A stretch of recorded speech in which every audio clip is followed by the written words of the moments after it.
So here's the deal. Every one of these questions is an old state assessment question. You can tell by the font, except on number 2, but it's just like old Regents exam questions. And I think that what you're going to find is that the math is not difficult, but understanding what you were supposed to do is difficult. So as I go through these questions and make it apparent to you what they wanted from you, I don't think the math is going to give you a hard time. I think you're going to be okay with that. The problem is, particularly on number 3, where are they going with this? Okay, so the first one, which equation has the same solution as? The problem with number 8 is it doesn't say the words completing the square in the directions. Yet, take a look at all the choices, 1, 2, 3, and 4. Doesn't every one of those choices look like one of the steps in completing the square? Okay, so that should have been your tip-off that you're going to use completing the square. And as such, since we're using completing the square, what are the 3 words you always remember? Half and square. But first I have to isolate this, so I'm going to add 12 to both sides, and I get x squared minus 6x equals 12. Now I'm going to half and square. So I get x minus 3 squared. But what do I have to do now that I write x minus 3 squared? Add 9. Add the 9. So I kind of put it up here, and that means equals 21. Choice 2. Do you see where I'm going with the fact that the math wasn't very difficult? It was really knowing what they expected you to do. Okay? So, obviously, I'm going to say the same thing I say many, many times, or say frequently. It's that I want you to review this tonight before you have to come in and do this tomorrow. Okay. Next, number 2. This one was pretty straightforward. Solve using the quadratic formula. And what I like about this one is I found a mistake. First off, overwhelming majority of people in number 2 either got it completely right or made that mistake. That is, they went too far. By going too far, they either converted to decimals, which I do not want you to do when you use the quadratic formula, or you continued past your answer for some reason. All right, so let's start with the quadratic formula. X equals negative b plus or minus b squared minus 4ac all over 2a. Jalise, what's the definition of insanity? No. According to Albert Einstein, he had a different definition. He said you do the same thing over and over again and expect a different result. Now, at what point in time will you finally break down and memorize the quadratic formula? You are so... You should be saying, I just don't feel like it. Oh, stop. How many people have the quadratic formula memorized? How many of you would describe it as so hard? 2. Do you still get it right anyway? It's not a matter of being too hard. I've taught this stuff for 32 years now. I know what topics will drive kids crazy. This is an annoying topic. It doesn't drive them crazy. You just don't want to do it. Now, the bottom line is, as long as you refuse to take that step, you will get the questions wrong, and it's not going to change. Now, a is always in front of x squared, b is always in front of x, c is at the end. So x equals, the negative of negative 8 is positive 8. I believe I saw one paper that said negative 8. Okay? Plus or minus the square root of b squared, negative 8 squared, make sure you put it in parentheses in your calculator, is what? 64. Minus 4 times 1 times negative 5. Font, I think that when you did this, you came out with negative 20. When you do this font, this is what I want you to learn to do. Ready? By the way, I should backtrack a step. I actually did a step in my head. Let me go back and show you what I think is a little bit of a safer way to do it. Okay? We have to learn to use that calculator for all it's worth. Because if they're going to give it as a, if they're going to give it to you as a cheat tool, which is what I view it as, then you might as well use it to the maximum. Okay. Now, negative 8 squared, negative 8 in parentheses squared. let's all type this into our calculators at the same time. And I want to make sure we get out the right answer. Do parenthesis, -8, parenthesis squared, minus 4 times 1 times -5. And when you're done with that, it should tell you 84. Did we all get 84? Okay, so you literally type in exactly what's here, and it will tell you what it is. Do not forget the parentheses. That's the number one mistake that people will make. All over 2 times 1 is 2. So that means x equals 8 plus or minus the square root of 84 over 2. Done.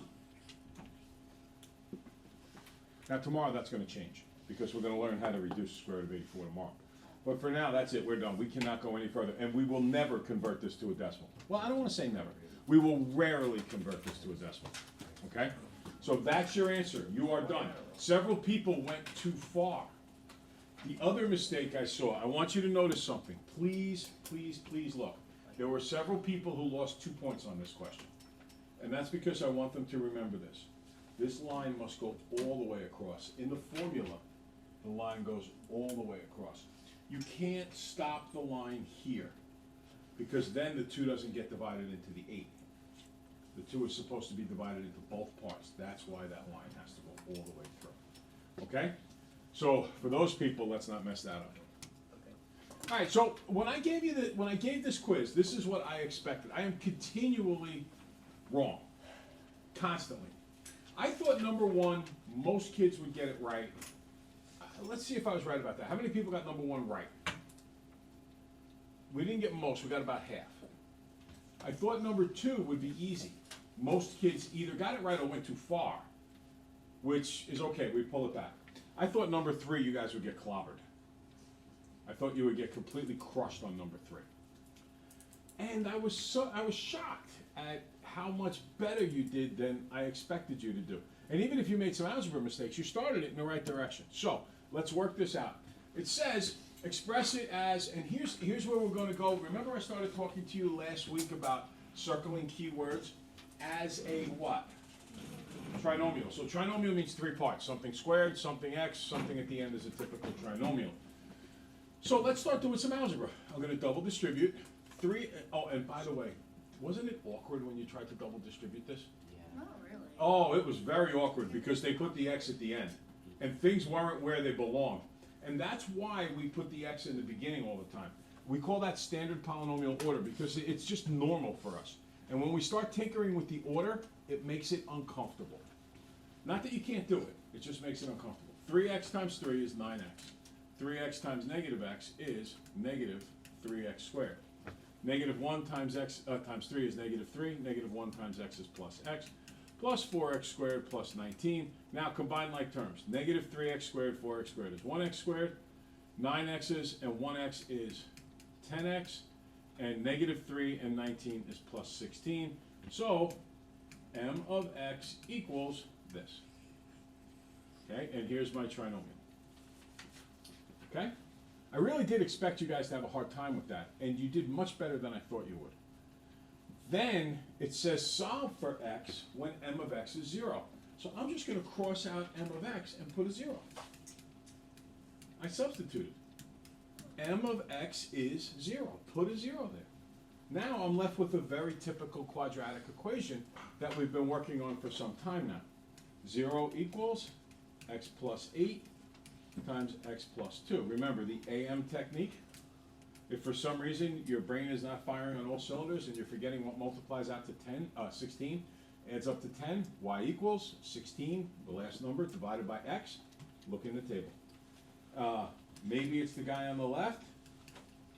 Maybe it's the guy on the right. Minus 8 minus 8.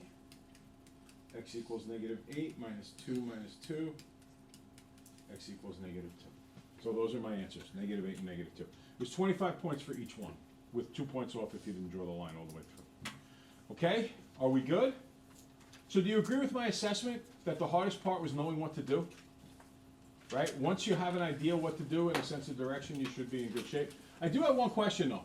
What if you created a trinomial that you couldn't factor, what would you do then?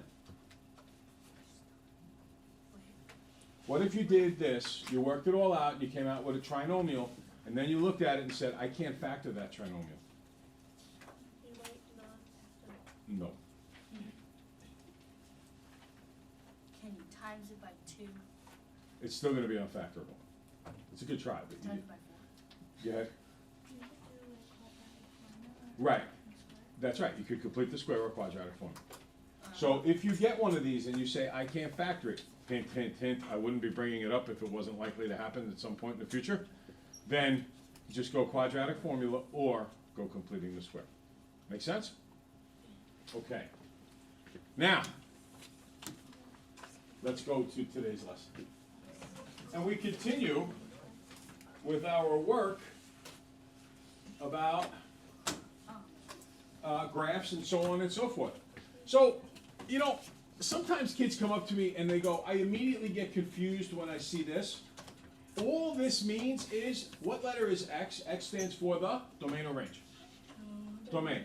So it just means that the domain of the function is from -4 to 2, which means I'm only going to consider the part of the function that goes from here to here. It might do more outside of it, but I'm only interested in that bounded piece that goes from -4 to 2. Okay, so this one says g of x is this function right here, -1. So what is the role of that -1? To go. What kind of shift is it? What is it? Vertical.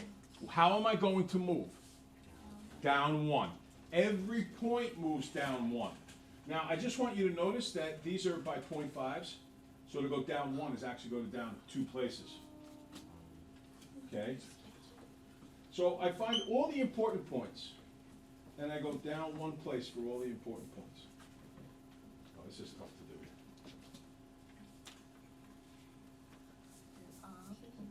Swerve. There we go. Okay? A little bit off, but I think you get the point. Now, g of x is equal to, or h of x is, now be very careful, which function is h of x? In terms of? Oh, Is it in terms of f or g? G. So I have to do it to the one I drew, not to the original one. Now, what kind of shift is in that parenthesis there? horizontal. Horizontal. Do I move 2 to the right or do I move 2 to the left? Right. To the right. Remember, in a parenthesis is always reversed. So I take the new graph and I go 2, 2, 2, 2, 2, 2. Now sad.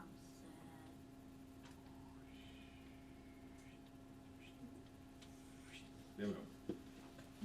And there's my graph. Okay? So if you were to say to me, what have we been emphasizing in class like the last 3 or 4 days? What do we keep coming back to over and over and over again? Graphs. What about the graphs? Specifically, we're looking for 2 major things and then 2 things that are not quite as obvious but are still important. Go ahead. Horizontal, vertical shift. Horizontal shift, always in the parenthesis. Vertical shift, outside the parenthesis. The other thing that we could do is we could do something like f of x equals negative g of x. What does that negative do? Flips it, right? Across the y-axis, or the x-axis, I'm sorry. And then, what if I put a 2 in front? What does that do?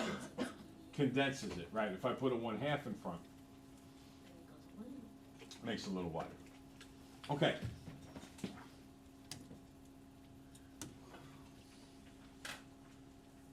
Study the graphs below. Identify the parent function, meaning like is it the absolute value or whatever, and the transformations of that function that create the second graph. Go ahead. Figure out what the parent function is, and then the transformation that creates the blue graph, if you will. It's just black and black. Well, that looks blue to me. No, on that paper. Oh, on your paper, everything's black and white, yeah. You live in a very, very non-opinionated world, or very opinionated, black or white. Okay, so what's the parent function? Everybody? Y equals x squared, good. Now, how is it being moved? I think I got it. Yes. How much horizontally? Three. 3. How much vertically? X 5. So y equals, you tell me, X minus 3 plus 5. x minus 3 Squared. squared Dang it! plus 5. All right? So Are we close. good? Right? And then you can always check yourself back. Did you go a vertical shift of 5? Did you do a horizontal shift of 3 to the right? Because in the parentheses, it's always reversed. Make sense? Okay. If I put a negative in front, what would I do to the blue graph? I wouldn't flip it here. I would move it down here and flip. In other words, it's got to move the same distance down. Okay? If you were ever asked a question like that on your test and you weren't sure, how could you kind of cheat? That's a giveaway. Calculator. Just throw on a calculator. See if it works, see if it makes sense. Okay? And then they'll give you 4 choices and you just choose the one that works right. Okay. Consider the function f of x is equal to the absolute value of x. Complete the table. That should take you all of about 3 seconds.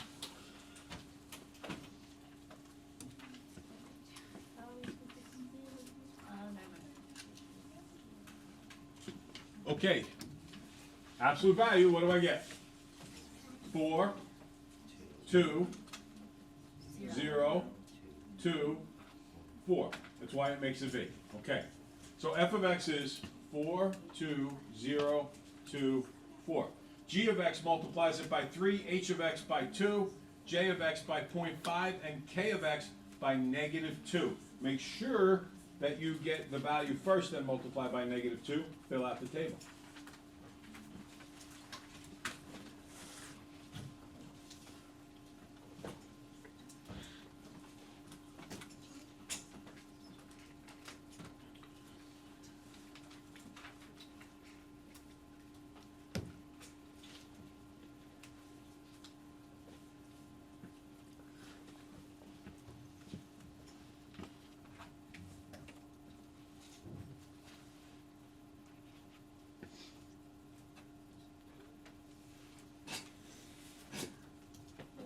God bless.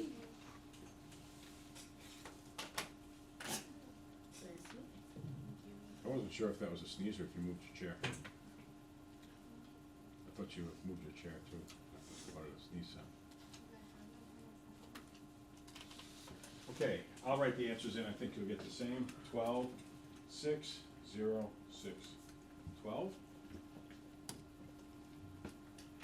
8, 4, 0, 4, 8. 2, 1, 0, 1, 2.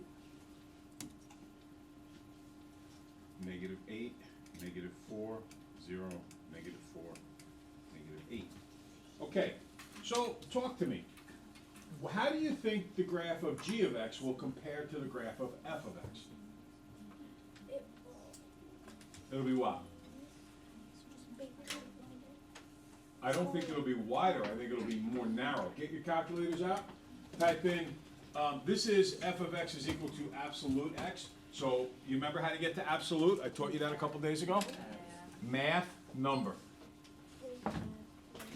Math, and then it says number, I think, right away, and if you look at it, it'll say abs. So put that in and then put the x, graph that one, and then underneath it for y2, graph y equals 3 absolute x.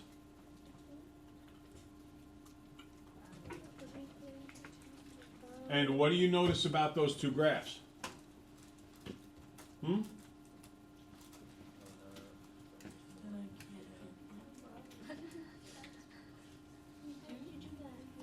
Do you notice that the graph gets skinnier? Is everybody with me?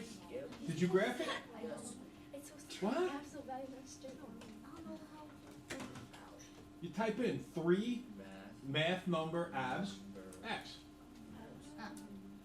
Oh, you have to put 3 in front of the abs? Yeah, because it's got the 3 here. I didn't do that. That's for the second graph. The first graph is just absolute. The second graph is 3. 3 math. No, the 3. Hey, listen, stop. You're very confused. I'm taking something for granted here. Yo muy malo. Listen, stop what you're doing. You're going to graph 2 graphs. The first graph will say y equals absolute x. The way you get to that is math number in the first choice. The second one, you're going to first type in the 3, just like it appears here first. Then you're going to go to math number absolute x. Okay? Now, do you notice that the second graph is much skinnier than the first graph? Yes. Okay, good. Now, I want you to type in for the third graph, y equals 2 absolute x. And what is your prediction about where that graph will be compared to the green and the black graphs? Hold it, stop, look, stop, playing with the calculator, I know technology, you guys get into that. Charlize, look this way.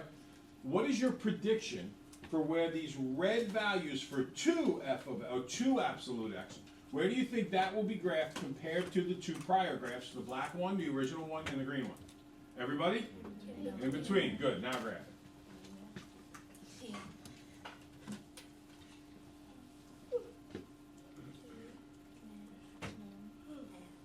And it should come out right in between. Agree?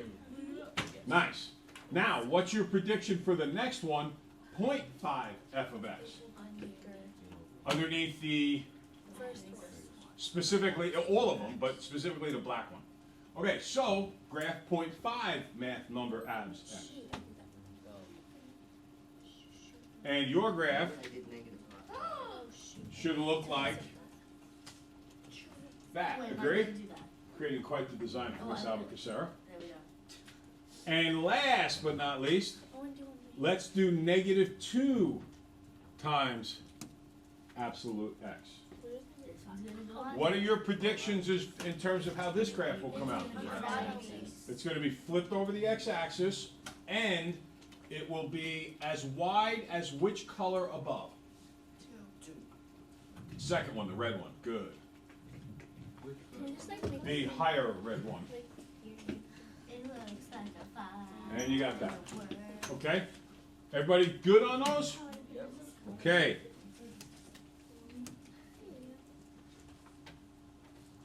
Now, the next series, listen. Do you remember how we just went over those questions on the quiz, and the actual questions weren't that difficult? It was understanding, Allie, you with me here? It was understanding what the questions wanted you to do. So, take a look here. It says, describe how the graph of y equals k f of x. I don't care what f of x is, it doesn't matter. What they're asking is, what is the effect if I change the k these ways? What if I make the k bigger than 1? What happens to the graph? It gets what? Skinnier. Skinnier, right? Like when we put the 3 in front of the absolute value, didn't it make it skinnier? Yes, it did. What if the k is between 0 and 1? Like, say, a half. Then it gets black. It gets wider. Good. What if the k is -1? Goes friendly face.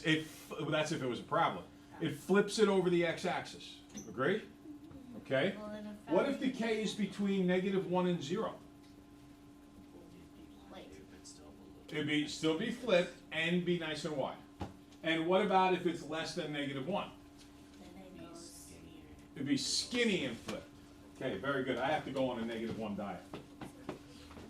All right. Any questions about the role of that coefficient in front? That's what we focused on today. Charlize, I will buy you a bag of Doritos. You can tell me the quadratic formula tomorrow when you come into first period. Can I play the On your quiz, if you write it right, I got you quadratic formula. I mean, I got you Doritos. I don't want to give you quadratic formula. Can I play the question? But you already know it. No, I don't. Yes, you do. I will come up with another plan for you. He said I was on fire before I thought I got 100, and then I was upset when I got minus. I know, but you really are doing an incredibly good job. Because the material's getting harder and you're